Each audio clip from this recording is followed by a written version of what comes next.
Kathy, you suggest that people start to capture some of the signature experiences in their lives on an ABT life map. Tell me a little bit more about what that process looks like and what you hope people capture. You know, each one of us is very busy living our lives, whether we're looking at our home life or our work life or our community life. We have a life. We all are thankful for that. What we don't often do is to step back and reflect on the fact that there are key moments in our life, starting out from the time that we are very young. I remember being on a train when I was 2 years old and wetting the bed in the upper berth. And you can imagine what it would have been like for my parents as that very key moment at 2 happened. And even though I was looking at life through a 2-year-old's eyes and mind, I was very worried about getting into trouble over that event. And my mother, thankfully, was very kind and handled it as if it was just a natural occurrence. And that was a life-shaping moment for me in terms of being able to forgive. I grew out of that moment knowing that, you know, mistakes happen, right? And let's make sure we have a perspective on the size of the mistake. And let's make sure we have compassion for the person who made the mistake. And I can see now, in retrospect, that that was a turning point about how I view mistakes. Another matter that came a little bit later, I was 5 years old and learning how to read. And the process in our class was for people to stand up and read a portion of the text, and then when the nun said, sit down, you would sit down and somebody else would pick it up. Well, I was so involved and interested and I'll just say captivated by reading that I didn't hear the nun say, sit down. And I got in trouble. I got into so much trouble that I was taken out of the exercise. I couldn't participate anymore. That was a signature moment. That shaped me. That told me that I needed to pay attention to the outside rules of the game as well as my inside rules of the game. And I'm bringing those two things up just to make sure that when people do their life map, they excavate. Some people say, oh, I can't remember what happened to me at 5.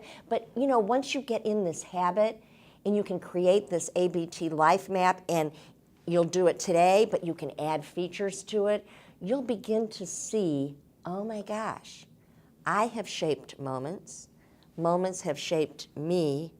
And it really does contribute to that, my own sense of my signature presence. So we like to look at the event.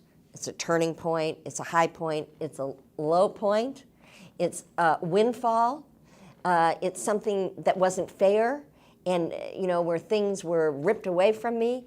Whatever it was, it could be an ally, somebody who was a mentor, could be a critic of mine that, you know, really shaped my sense of myself. And we want to capture all of that in kind of a chronological map so that you're looking at the event and you're also looking at the assets that you either used in that handling that situation or that you developed in that situation. And as we, over the space of an hour, over the space of 2 hours, over the space of several months, we are able then not only to look at it ourselves, but begin to talk about it with other people. So it could be a couple that exchange a life map, could be a leader and coworkers, could be team members. We often use this exercise as a way for people to really get to know each other at a much deeper level and know what to expect, know what makes that person tick, know how to value that person. So it's your life story. So these could be big events like getting married or having a child or having a grandchild, or they could be just moments in time. But what I'm hearing you say is they're all moments that shape the way that we view life or the way that we view our own thoughts about life.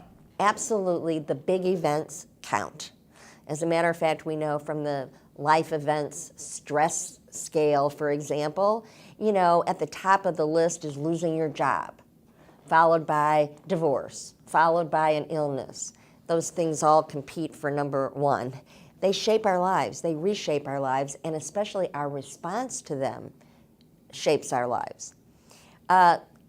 Someday I'm going to create the positive event scale too, because oftentimes windfalls, unexpected moments where we really have gone farther and faster than we ever dreamt we could be or do, and those are life-shaping moments too. So you want to make sure you include the good, the bad, the ugly, and that you don't forget the small moments. So over time, small moments matter. Really, in my own life, that 5-year-old reading example, reading out loud, was a small moment.